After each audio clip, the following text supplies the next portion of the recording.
पाप। दोस्तों आज के इस वीडियो में हम लोग पाप के बारे में बात करेंगे। पाप एक ऐसी चीज होती है जिसके बारे में हमें बचपन से सिखाया जाता है कि अगर इस जन्म में कोई भी किसी भी तरह का पाप करोगे तो उसे आगे चलकर इसी जन्म में या अगले जन्म में भुगतना ही होगा किसी न किसी रूप में।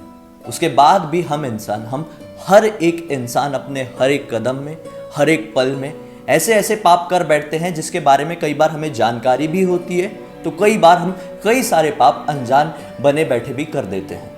लेकिन दोस्तों इन्हीं पापों की चीज में एक ऐसी चीज आती है जो कि हमारी रोजमर्रा की चीजों में इन्वॉल्व हो जाती है। पाप हम अनजाने में कई जरूरत के कारणों से कर बैठते हैं, जैसे कि कई बार अपना पेट भरने के लिए। दोस्तों हिंदू धर्म में ऐसी काफी सारी चीजें हैं जिसमें कहा जाता है कि आपको ये खाने से पाप लगेगा, वो खाने से पाप लगेगा। तो दोस्तों आज का सबसे मेन मुद्दा है कि क्या अंडा खाने से पाप लगता है, क्योंकि एक बहुत ही ज्यादा डिस्कस किए जाने वाला मुद्दा है। बहुत सारे लोग ये कहते हैं कि अंडा एक वेजिटेरियन खाने की श्रेणी में आता है, तो वहीं पर बहुत सारे लोग ये भी कहते हैं कि अंडा एक नॉन वेजिटेरियन खाने की श्रेणी में आता है। और वहीं पे लोग ये भी कह देते हैं अगर अंडा एक नॉन वेज है तो उसको खाने से पाप लगना ही लगना है। नमस्कार दोस्तों, ब्लडी सत्य के आज के इस एपिसोड में हम लोग अंडे के इसी टॉपिक को डिटेल में डिस्कस करने वाले हैं। क्या सचमुच में अंडा खाने से पाप लग सकता है? दोस्तों अगर हम लोग श्रीमद् भगवत को डिटेल में समझने के लिए जाए तो श्रीमद् भगवत में ऐसी बहुत सारी चीजें हैं जिसे हमें बहुत सारी चीज सीखने को मिलती है। लेकिन दोस्तों वहीं पर खाना जो होता है हमारा, खाने को 3 श्रेणियों में डिवाइड किया गया है। श्रीमद् भगवत की मैं बात कर रहा हूं। श्रीमद् भगवत में यह बताया जाता है कि खाना 3 प्रकार का होता है, सात्विक, तामसिक और राजसिक। श्रीमद् भगवत में किसी भी तरह के खानों को यह नहीं कहा गया है कि यह आपको नहीं खाना चाहिए। श्रीमद् भगवत में डिटेलिंग बताई गई है और फिर आपके ऊपर छोड़ा गया है कि आप उस चीज को कैसे अपने ऊपर ग्रहण करते हैं। उसमें बताया गया है कि सात्विक खाना खाने से हमारा मन शुद्ध रहता है, हमें क्रोध नहीं आता है, हमें किसी भी चीज को लेकर कोई परेशानी नहीं रहती है और हम हमेशा स्वस्थ रहते हैं। पुराने जमाने में भी जो ऋषि मुनि होते थे, साधु संत महात्मा लोग होते थे, जो कई हजारों साल तक जीते थे, वो लोग सात्विक भोजन करके ही जीते थे। सात्विक भोजन करने से किसी भी तरह की बीमारी शरीर को नहीं लगती है, ये साफ साफ बताया गया है श्रीमद् भगवत में। सेकंड नंबर की श्रेणी में आता है तामसिक भोजन।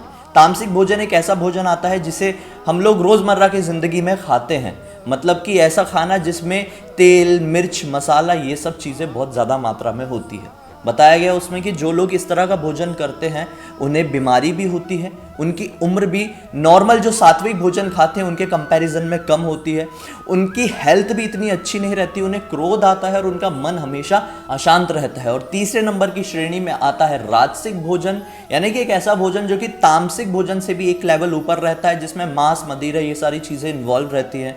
उसमें बताया गया जो लोग राजसिक भोजन का सेवन करते हैं वो लोगों के शरीर में तामसिक भोजन वालों के कंपैरिजन में ज्यादा परेशानियां होती हैं, ज्यादा उन्हें क्रोध आता है, उनका मन और भी ज्यादा अशांत रहता है और उनकी उम्र भी थोड़ी सी कम होती है। लेकिन इसमें हमें यह नहीं बताया गया है कि जो नॉनवेज होता है, जो अंडा होता है, जो मांस होता है, उसे खाने से हमें पाप लगेगा या नहीं। अगर इसे आप लोगों को समझना है तो आप लोगों को अथर्ववेद को जानना होगा। अथर्ववेद में ये साफ साफ कहा गया है कि जीव हत्या और जीव का मांस खाना एक बहुत बड़ा पाप होता है, और उससे बड़ा पाप होता है भ्रूण हत्या करके किसी भी जीव के भ्रूण का सेवन करना। यानी समझ रहे हैं आप लोग, यानी कि एग का सेवन करना, मतलब अगर आपने किसी के भ्रूण को उसको मार कर खा लिया है तो यानी कि आपने एक जीव को इस दुनिया में आने से रोक दिया है और इसी वजह से आपको घोर पाप लगेगा। यह चीज अथर्ववेद में बताई गई है। लेकिन सबसे बड़ा मुद्दा यह उठता है, क्या सचमुच में अंडा एक भ्रूण होता है? ऐसा नहीं है दोस्तों।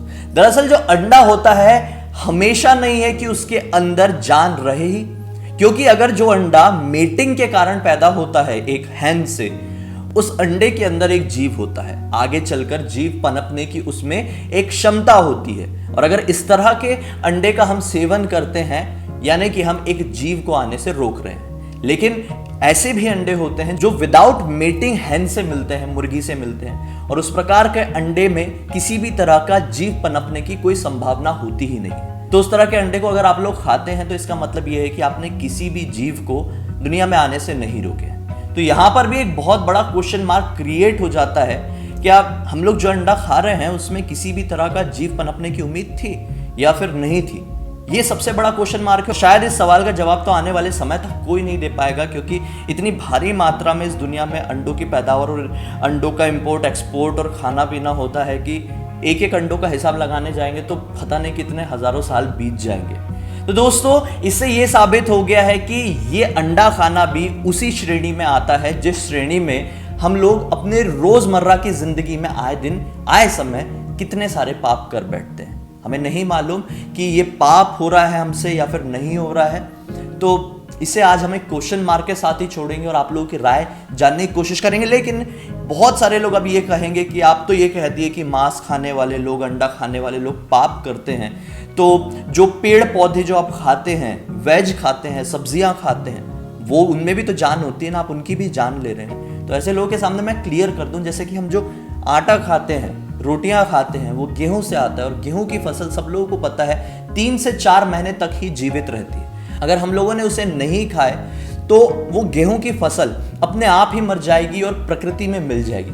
यानी प्रकृति ने उसे, वो एक प्रकृति ही है, अगर हम उसे नहीं खाएंगे तो केवल 3 मंथ सिर्फ और सिर्फ उसमें वो खत्म हो जाएगी और मिट्टी में मिल जाएगी। मतलब हम अगर खा लेंगे तो क्या बुराई है, इन शॉर्ट ये है। लेकिन अगर हम कोई मांस खाते हैं तो मांस खाने से किसी एक जीव का जीवन हमें खत्म करना होता है, अपने उसके लिए, अपना पेट भरने के लिए। इसीलिए हिंदू धर्म में मांस खाने को पाप बताया गया है। इसी चीज को हम और डिटेलिंग में समझना चाहे तो आप ऐसे समझ सकते हैं, जैसे कि एक पेड़ में किसी भी तरह का फल लगता है और उस पेड़ से वो फल अगर जमीन पर गिरता है और आप उस फल को खा लेते हैं तो इससे उस पेड़ के जीवन को किसी भी तरह का कोई नुकसान नहीं होता है। तो मतलब आपने किसी जीव की हत्या नहीं की है, आपने उस पेड़ को नहीं मारा है। इन शॉर्ट, वेदों के हिसाब से, सनातन धर्म के हिसाब से आपने किसी तरह का पाप नहीं किया है, क्योंकि आने वाले समय में वो पेड़ एक और फल देगा और वो उस फल का आप फिर से सेवन कर पाएंगे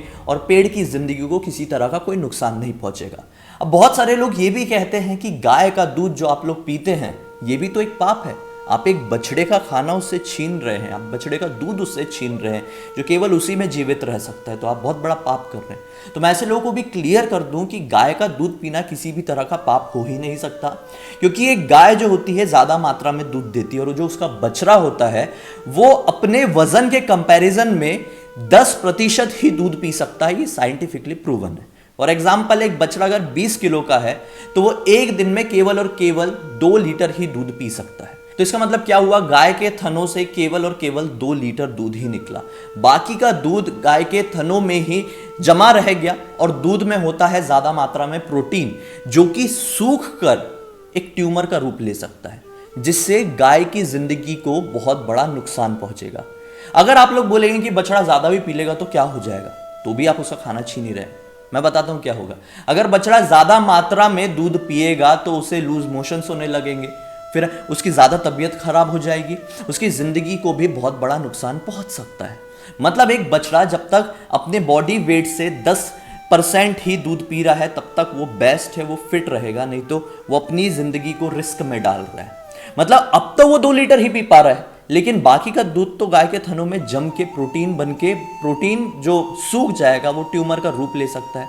तो मतलब अगर आपने गाय के थनों से दूध नहीं निकाला और नहीं पिया तो आप गाय की जिंदगी को भी बहुत बड़ी मुसीबत में डाल रहे हैं। मतलब आपका दूध पीना फिर से किसी भी तरह का पाप नहीं है। एक्चुअली दूध पीना तो एक पुण्य की श्रेणी में आ गया, क्योंकि आप दूध पीकर गाय को परेशानी होने से बचा रहे हैं। क्या आप लोग ये जानते हैं कि गाय के थनों से अगर दूध नहीं निकाला जाए और उसके थनों में ज़्यादा समय तक दूध रहे तो उसे बहुत ज़्यादा दर्द होता है, वेदना होती है, जिसकी वजह से वो ज़ोर ज़ोर से रोती भी है।